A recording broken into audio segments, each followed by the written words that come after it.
All right, man, peace. So I made a statement during the course of last NBA season, during the regular season, that being that I believe that Steve Kerr would either retire after last season or that he would retire after this up-and-coming season.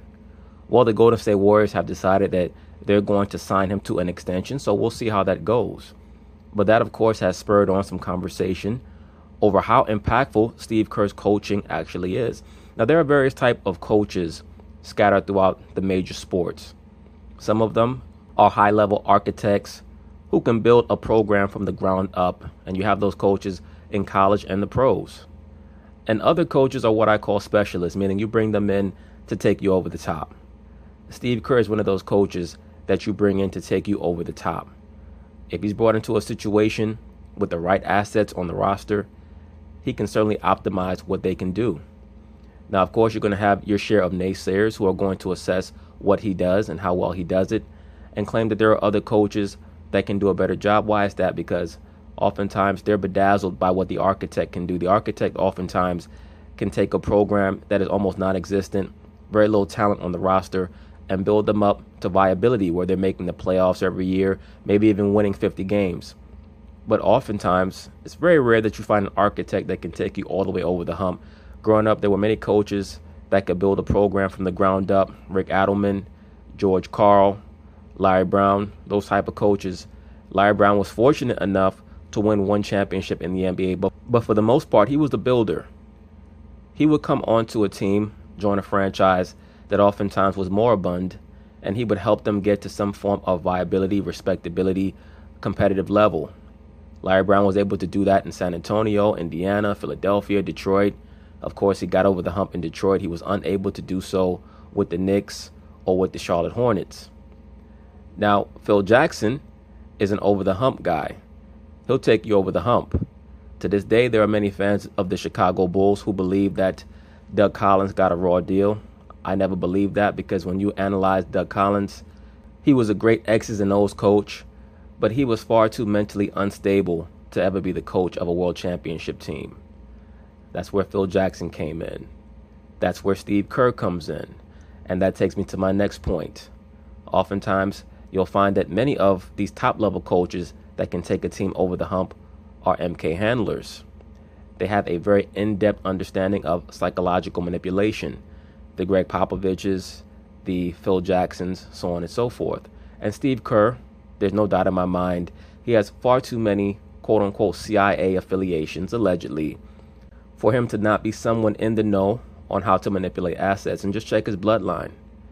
His father was allegedly the president of American University over in Lebanon. His grandfather was involved in some of the disturbances in Armenia going all the way back to the early 20th century. So would it surprise me if Steve Kerr was a plant that was strategically placed in the NBA to eventually assert some type of top-level position in the league? No, it wouldn't. But anyway, they're going to talk about it, and I'm going to chime in. The Golden State Warriors are going to reward Steve Kerr for all of that celebration and the things that led to it. They've given him a contract extension after winning 3 titles in the last 4 years. His record is 265 wins to 63 losses in those 4 years, including last year's 73-9. But here's the question. That has to be the highest winning percentage in the history of the NBA for a coach in his first 4 seasons. Question, okay, you got the contract extension. Does Steve Kerr get a little bit too much credit for what's going on in Golden State, Ryan? Before Ryan Hollins answers, let me say this. No, I don't believe that Steve Kerr gets too much credit because I think that he has a certain set of skills per se that not just every coach can bring to the table. There's a reason why as soon as he joined the Golden State franchise, as soon as he commandeered their team, their offense went from being pretty one-dimensional, focusing a little bit too much around Steph Curry, to spreading the floor and really becoming evolutionary and revolutionary. It's completely changed how teams around the NBA strategize offensively. Steve Kerr right now is grossly overrated. Oh, no, Grossly. no. Grossly. Listen, fellas, listen up. The one. And I'm sure that there are many people that will agree with Ryan Hollins, but oftentimes certain people have a little bit of trouble understanding what certain personages' roles are in the NBA. It's like watching a film and there may be an actor that takes up all the screen time And then there may be a supporting actor that only gets 5 minutes on screen. But what he or she can do in those 5 minutes can get them an Oscar nomination. Like Dame Judi Dench or Jack Nicholson, they've been known for winning Oscars and having a role in that film that was only like 5 minutes long. I believe Jack Nicholson won the Oscar for A Few Good Men, if I remember correctly. And his screen time was only about 6 or 7 minutes. That's what people like Steve Kerr and Phil Jackson are. They're specialists. They're almost like basketball consultants. You bring them on to take your team to the next level as long as your roster is correct. As long as your roster is right, they can win you the championship. One thing we can all agree on in the NBA is it's a players' league.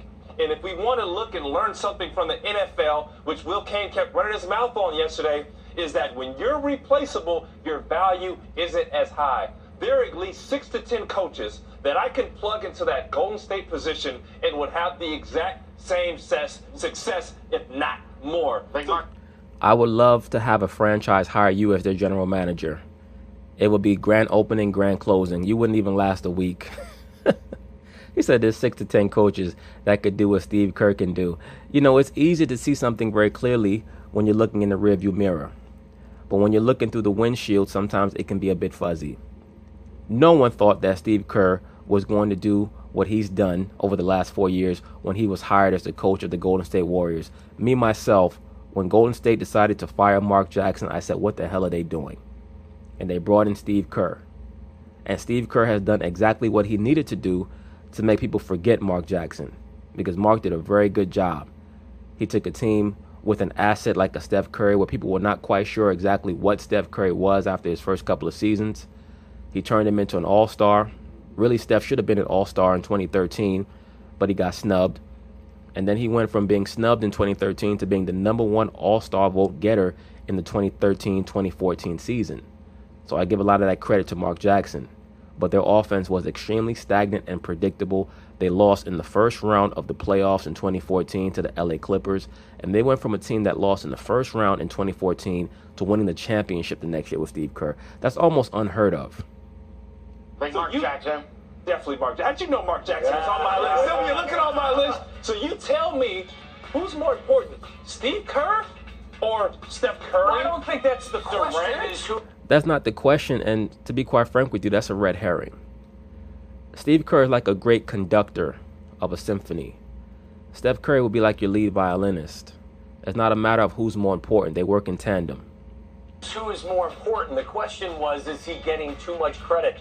I haven't heard anybody suggest that Steve Kerr has reinvented the wheel here. I haven't heard anybody suggest he's the greatest coach of all time. I agree, and beyond that, greatness is understanding what you're dealing with and not effing it up.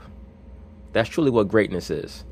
Sometimes people tinker a little bit too much with something good and they turn it into something bad. You know, perfect is the enemy of good. When you have a good thing, don't fuck it up trying to turn it into something perfect. Steve Kerr is smart enough to understand what his players can do. He has a system that maximizes and optimizes what they can do. There's a reason why Kevin Durant went from being a great individual player with the OKC Thunder to being a phenomenal complementary piece on the Golden State Warriors, arguably the greatest complementary player of all time, because I still consider Steph Curry the leader of that team, even though he might not be the most talented player. Kevin Durant is the most talented overall player on that team because of his size and the diversity of things that he brings to the table that he can do. But Curry is still the leader. And Kerr understands that, or understood, that Durant would fit in perfectly with that system because of how he can spread the floor with his jump shooting, how he can manipulate the basketball and dominate the game off the dribble, how he can be utilized defensively. These are all things that you understand when you can see how a player will fit into your system. I think he's adequately rated, and I think his contract will reflect that. I mean, I know this is probably, you're probably, and you shouldn't, because you know how difficult it is to manage personalities, especially strong, talented personalities. Absolutely. But I think the greatest asset, first and foremost, any coach can have, whether it's an NFL coach or it's an NBA coach or it's a manager, and Chicago's a great example, is to be able to manage personalities. And understand those personalities. That's where Greg Popovich came up very short with Kawhi Leonard. And those are strong, talented personalities. I'm not going to sit here and tell you that Steve Kerr deserves more credit than Red Auerbach or Phil Jackson or anybody else. I don't know. He's in that class, though, in regards to his ability to take talented players and optimize them. He's in that class. Certain people may disagree with me. Certain people may claim, well, any coach could do what Steve Kerr has done. Well, anyone can say that once you lay out the blueprint and get talented players to follow the blueprint, then yes, they could run on automatic. They should be able to. They're 28, 29 years old. They're all in their prime as NBA players. They should be able to run on automatic. Phil Jackson brought the triangle offense to Chicago. He was able to take that team to another level, not only because of that system, but because of some of the psychological maneuvers that he would utilize on the team to assist them in being able to visualize pressurized situations so that when those situations came, they could execute with a great deal of proficiency. That's what a great coach does. He takes a talented team and he takes them over the hump. I don't know why anyone would suggest he is given too much credit. I think everybody recognizes that the Golden State Warriors is the best compilation of NBA players in the league that we've seen over the last decade. Ryan, I want to talk about your guy, LeBron. You said it's a players league, right? Absolutely. Talk about LeBron's coaches. Luke Walton is already on the hot seat. He hasn't even coached LeBron James. Absolutely. He's sitting on a flaming throne. That's what Luke Walton is sitting on. That seat is not hot. It's already in flames. One single game. Let's not rip a guy because players like to play for him. Steph Curry wasn't the best player in the league, or an MVP candidate before Steve Kerr got there. Draymond Green was just a second-round pick. Klay Thompson And was coming off the bench. was a nice player, and then they became, those three, a championship team. KD had the reputation of being soft. And also being a player that would turn the basketball over in the closing moments of big games. Where did he want to play? He wanted to play with Steve Kerr and the Golden State Warriors. Like Magic Johnson, his head coach, is fired when he played in the NBA. LeBron James has his fair share of coaches fired in Cleveland. When a guy is winning, let's give him credit for even not screwing it up. And I think Steve Kerr learned from Pop, the guys that he played for, Phil Jackson, The kumbaya being the perfect guy. in Golden State, It's important. it's 10 out of 10. That's all. Those are all facts, and you're right. It's hard to manage egos. It's hard to keep. Honestly, it's hard to keep winning going. It's hard to create consistency, keep everybody on the same page. But okay, I like where you took this, Waddle. When you're asking somebody overrated or underrated, the correct answer is, well, how is he rated? Right, First, let's right. establish how is he rated. Is he getting too much credit or not enough credit? How much credit is he getting? Break his paycheck, his extension. I truly believe that Steve Kerr is properly rated. I think that he receives his fair amount of criticism, and he also receives his fair amount of exaltation. I don't believe that he's lauded to an exorbitant degree. Extension So- with other coaches. That's how we This rate is what I it. want to put it to Tom now. Tom said he thinks he's about adequately rated. Yeah. So where is Steve Kerr rated? I think he's rated as one of the top three coaches. Top three. in the NBA. Right. I think that he's viewed as the modern day Phil Jackson without those direct comparisons being made. What does that mean? When Phil Jackson was coaching in his heyday in the 90s, when he was coaching Michael and Scottie, and then later on Michael, Scottie, and Dennis, or in the early 2000s when he was coaching Shaq and Kobe, everyone said the same thing about Phil Jackson. They said all he does is install the triangle offense, and he allows spectacular players to win championships. He's not that good a coach. There's a reason why Phil Jackson has as few a Coach of the Year awards as he has. It's always been more popular to award the Coach of the Year to a coach that took a team that people have seemed to have very little talent to about 50 wins or 52 wins. It's always been more popular to do that than to award the coach that was coaching the most talented team and took that talent all the way to where they were supposed to go. Right, Steven? I think Brad Stevens, Pop, and Steve Kerr. I think you put them all in the same Listen, category. I never want to count another man's money, and I want to say I really love Steve Kerr. I would play for him any day. You mean you play for him if he wanted you on the roster, which he does not. You're a scrub. But when you're replaceable in the league, that says a lot about you. When another guy can do I have news for you, Ryan Hollins. We're all replaceable to a degree. Every last one of us. Someday we're going to go back to the spirit world and we will be replaced by something that's being born at that moment. That's life.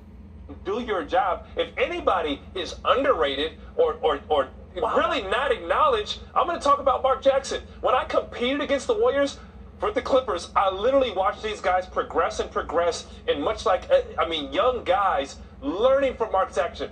He taught them how to compete, how to work, how to be pros, But how Ryan, to be champions. And Steve Kerr steps in and just jumps in the driver's seat. No, Steve Kerr didn't just step in. Mark Jackson was fired, most likely because of his stances on homosexuality and his very close affinity for the Bible.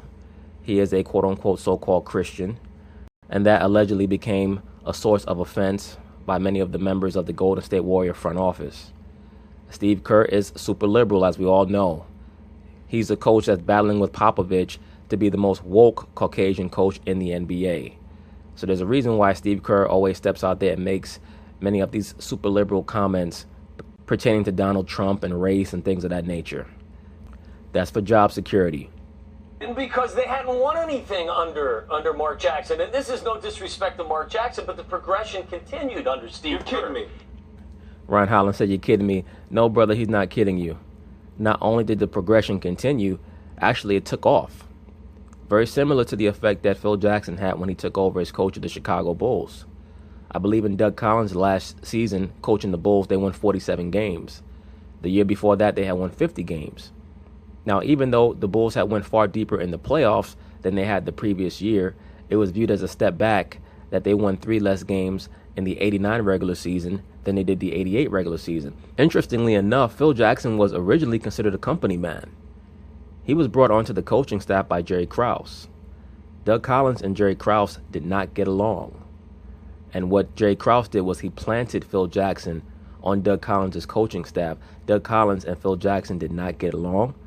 Doug Collins felt like Phil Jackson was spying on him for Jerry Krause. That's why it's so ironic that the Phil Jackson-Jerry Krause relationship spiraled downward so fast in the 1990s after a series of successful seasons. Of course, when you have a franchise that experiences that much success, people are trying to clamor to see who can get the most credit. And that's truly what tore apart that Bulls dynasty. Jerry Krause wanted so much credit, but one of the strikes against him was that he was not the general manager that drafted Jordan. He brought in everyone else except for Jordan. And Jordan, of course, was viewed as the leader of the team and the best player in the NBA, and by 1993, viewed as the greatest player in the history of the league. So that was a source of contention between Krause, Jordan, and Phil Jackson. So that whole situation quickly became untenable. And then Jordan would mock Jay Krause on the team bus. Jordan was known for his wisecracks and his jokes. He liked to play the dozens, especially with Jay Krause, who would just sit there and take it. He would call him fat boy, crumbs.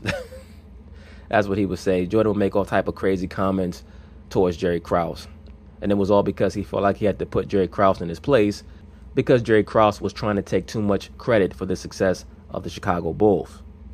Maybe he was the product of being in the right place at the right time. He didn't screw it up. They've won 3 titles in 4 years. How can you look at Steve Kerr and suggest that he's overrated? Your high school coach and college coach and the guys who grinded out and put work in with you and the vets your rookie year didn't mean anything. So when you're a finished product in the league, you tell me the guys who worked with you meant nothing. They meant everything. Ryan Hollins, there are championship level coaches and there are coaches that are there to just build you up from being a prospect to being a very good NBA player.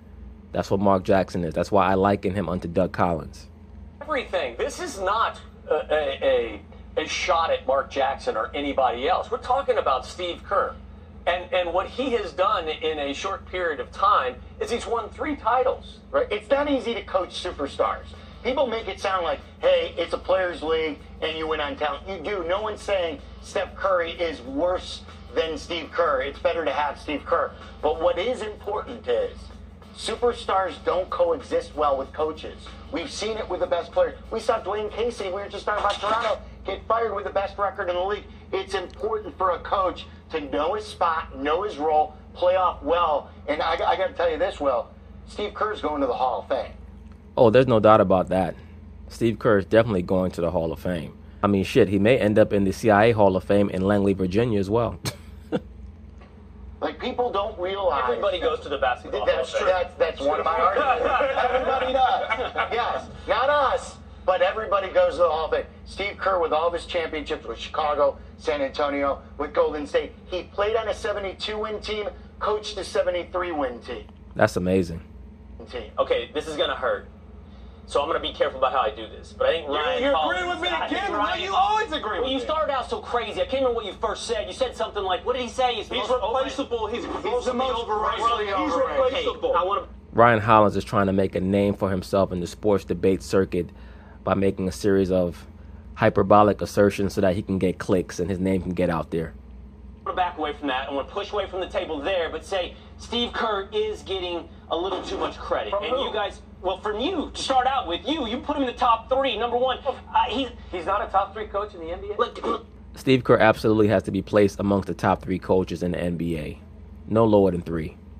I'm gonna do Mark first, then come back to you. Okay? I think it'll make more sense. I got it. You want me to tell you what's harder than coaching superstars? You said it's hard to coach superstars. It's you know not what's harder? easy. It's not easy. You know Not what's easy. harder? Coaching a bunch of washed-up guys. Yes. Coaching. Yeah. I actually disagree. I think that you get more leeway coaching washed up guys because the fans in the front office know that you're coaching washed up guys. Now, if you're coaching young players who are not good players, but there are high expectations for them because they were drafted high in the draft, then that can reflect on the coach and that can be a serious problem because it may be difficult to tell the general manager this guy that you drafted number 2 overall can't play because the GM is going to look at the coach and say, well, it's your job to bring the best out of him. So the coach may get fired before the GM and certainly before they give up on that prospect. But if you're a coach and you're coaching low-level players who have been able to hang around the league for a while and everybody knows that you're going through a rebuild, you're going to get a lot more leeway than you would if you're a coach that's been brought in to coach great talent. Look at Luke Walton. If the LA Lakers are not waxing fat, if they're not playing well by January, he's definitely going to get fired. By around January, February, right around the All-Star break, if the Lakers are a 500 team, you're certainly going to hear his name as being bandied about to get terminated. Coaching bad players. Yeah. That's what's One hard. of the great coaches And then you coaching the can't, hold on, washed-up Mark. players. Hold on. Rick Carlisle. Really? I mean, Rick Carlisle has 1 championship, and I do regard him as a Rick top 5 Carlisle coach. is, so I think that's going to get to him just They're a first of all, lottery team. I love how you just glossed over. Steph Curry wasn't this, Draymond Green, KD. They weren't. Other than KD, KD was the only player that was considered a superstar in the NBA by the time that Steve Kerr was hired. Now, by 2014, Steph Curry was viewed as arguably the most fun player in the NBA to watch. But no one thought that he was on the level of a Kevin Durant or LeBron James. Keep in mind that in 2014, when Steve Kerr got hired, Kevin Durant had just won the MVP of the NBA. That's when he gave that sob speech where he told his mother that she's a real MVP. So no one was thinking that Steph Curry was on that level. Steve Kerr made him an MVP through that system where he could maximize what Steph Curry does so well. We are talking about 2 of the top 3 players in the NBA, plus Klay Thompson, plus Draymond Green. And they all want to play for him. They all want to play for him. This is like you saying no disrespect to Mark Jackson, no disrespect to Steve Kerr. I think he's a great coach. The question is getting a little too much credit. Well, and properly rated. when you are coaching an all-star cast like this, and this is a complete all-star team, there is a little, I have to agree with Ryan.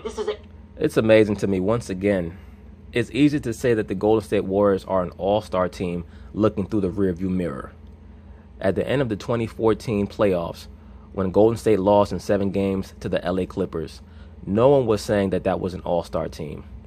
And the only major contributing player that's on this current roster of the Golden State Warriors that was not on that team is Kevin Durant. They had Steph Curry, they had Klay Thompson, they had Draymond Green, they had Andre Iguodala. Nobody was saying that that team was an all-star team. It's because of that system where they were able to maximize and optimize everything that those guys do so well. This is a players-driven project. Always. It's not easy. Always. You're right. It's not easy to manage. He goes, Can you say that again? yeah, you don't hear that kind of thing from me often. Yeah, It's a say that again. players-driven project. No. Now You back to agree Tom. with me. Now back to Tom. He's not top 3. Okay, Brad Stevens, Greg Popovich, Quinn Snyder, Rick Carlisle. Stop. Come on. Quinn Snyder and Rick Carlisle. Once again, this is why it is so common for these coaches that win 48 games or 50 games in a season to win Coach of the Year, as opposed to coaches like a Steve Kerr or a Phil Jackson to win Coach of the Year. Normally they'll get 1, and they won't get more than 1, especially if it's recognized that the team that they're coaching has a great amount of talent that plays well together. It's going to be very difficult for Steve Kerr to ever win another Coach of the Year award. These guys, they love to assess these other coaches all across the NBA that oftentimes are able to hide behind people not knowing how much talent is on a certain team, because you never really know what you have on a team unless you can match a great coach's system with that roster. There's a coach out there that could make the Utah Jazz a 65-win team. There's a coach out there that could make Portland a 60-win team. These teams have a ceiling that oftentimes they never reach because they're not willing to do the little things. Steve Kerr has been able to get his team to do the little things. There's a reason why they win 65, 70 games every season, because Steph Curry is nonstop motion even without the basketball. Klay Thompson is playing on both ends of the floor. Kevin Durant's playing great help defense. Draymond Green is the captain on defense, and he can distribute. And once again, they're doing a lot off the ball. That's the difference between a team that wins 65 games in the championship and a team that gets knocked out in the second round a lot of times. Go watch the Portland Trail Blazers. We have no idea how good their front court is because they don't use them, and oftentimes they're too stationary. Come on. No. Listen, these are all good I coaches, need to see you but do something more than lead an all-star team. That's what I need to see. You know, with Pop, we've seen him go through several different He iterations. was dealt, and it's a great hand. He's playing the hand he's dealt very Ryan well. makes a great point. Mark Jackson did a lot of good work for that young team. Preach, say it again. Preach, say it again. No, but what I'm saying to you is the progress didn't stall. It continued. Absolutely, and that's the credit that you have to give to Steve Kerr, is that he took a team that was on the uptick and took it up another level. Because that Golden State team that lost in 7 games to the LA Clippers, the front office of Golden State said to themselves, very similar to what the Chicago Bulls front office said to themselves, well, we went 2 rounds deep in 2013. We only went 1 round deep in 2014. So we're taking a step back. We don't like Mark anyway because he talks too much of that God and Jesus stuff. And this is out here in the Bay Area. We need a coach that's going to promote the liberal lifestyle and the liberal mentality. Mark, you got to go. Plus, we received a call from the chief executive head at the CIA, and he tells us that we need to hire Steve Kerr. And I don't think you hold any. First of all, I go back to my initial statement. Who is telling you that Steve Kerr reinvented basketball? Nobody. Well, you said he's top 3. That's one of the problems. When you're getting paid like a top 3 coach, you're crediting this man as if he cannot be replaced, as if somebody else can't do your job. When we grade coaches, we grade on how they build the team, how they develop young players. Let me ask you. That's not really accurate. That's why I stated in the opening of this video that there are 2 types of coaches. They are the architects, and then they're the guys that take you over the hump. Very rarely are you able to get that in one package. And when you look at the history of the NBA, especially in the modern era, there are very rarely coaches that are able to do that. You have a Chuck Daly. You have you can make the case that Pat Riley kind of sort of did that with the Miami Heat in the mid-2000s when he got Dwayne Wade and then brought in Shaq and, was able to coach that team, really move Stan Van Gundy out of the way. You have a Larry Brown to a degree in Philadelphia, even though he never won there. And then he kind of took Rick Carlisle's pieces and was able to win a championship in 2004. There are very, very few teams that had a coach that built them from the ground floor up. I don't count Red Auerbach because that's not really the modern era. But from 79 onward, very rarely do you have a coach that has built a team, drafted the guys, built them from the ground floor up, and won multiple championships. It's almost never been done, now that I think of it, other than Chuck Daly. That's how they take a guy who is just okay, and they make him great. Okay. You tell me who Steve Kerr made great. I'm going to answer your question. Easy. He made Draymond Green great. Draymond was a bench player. Steve Kerr got there, and he actually told David Lee, we're going to start Draymond over you. Your question with a question. You tell me, inside the front office of Golden State, who they would replace Steve Kerr with of the existing coaches in the NBA right now. Who I got a sweet list. I got a sweet list. Who they'd rather have. Popovich, Brad Stevens, That's Rick 2. Carlisle, Doc Rivers. Really? I would say Doc Rivers. Doc Rivers wouldn't have any idea what to do with that team. Doc Rivers is a good coach. I think that a lot of luster has come off of him since he's gone to the Clippers. And really, they have not been any better than they were when Vinny Del Negro was coaching them. And let me say this very quickly about Doc Rivers.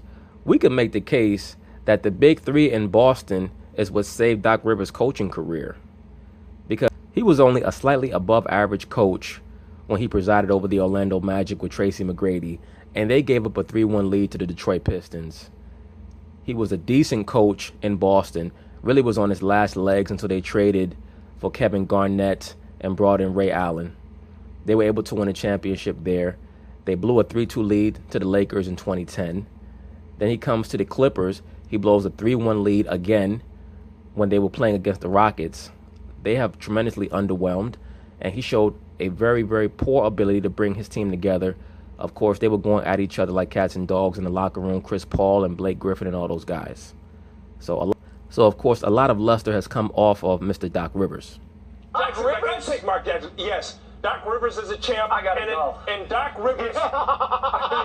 I'm not with Ryan on the replacement here. The thing is, I do give Steve Kerr a ton of credit for the things you're talking about. Right. That's all I said. Managing these personalities, managing these egos. But I just don't think it's the hardest thing to do in the world. I think there are other coaches doing harder jobs. I think there are other coaches who have managed to win through different iterations, different casts of characters, different eras. Well, that's a better point. But I don't think that anyone's saying that they will put Steve Kerr with Greg Popovich, but Steve Kerr also has not been coaching as long as Greg Popovich. Greg Popovich has coached for 20 years, so of course he's going to go through different iterations, but he's always had the same lead guy, that being Tim Duncan. Steve Kerr is not going to have the pleasure of being able to coach a Steph Curry for 20 years because Steph is not going to be able to play 20 years at guard. So we'll see what happens when Steph Curry gets old. Are we going to see that Steve Kerr becomes a Bill Belichick and he's ready to unload a lot of his top stars before they get too old, or will he try to hold on and just retire himself? Who've shown real adjustment to not just style but players, and Well, that the I question elevate wasn't- much higher. The question wasn't who has the most difficult job in the NBA. Hey, Watts. The question I'll was, use that when we say is credit. Steve Kerr given too much Hey, credit? Watts, you know what Golden State does? They run simple, basic plays that everybody else does. But when you go and set a wide pin down for a guy like Steph Curry or KD, as a big man, I'm slipping to the rim for dunks every day. When I go and set a wide pin down for a regular player, no buckets. Nothing happening. Pop had a foul. Well, Ryan Hollins, how come those plays were not so wide open when Mark Jackson was coaching the team? What makes the Golden State Warriors so special is not only what you stated, which is the fear of Steph Curry and Klay Thompson and the way in which they can impact the game from three-point land, but also the fact that once again in their system, they constantly move without the basketball.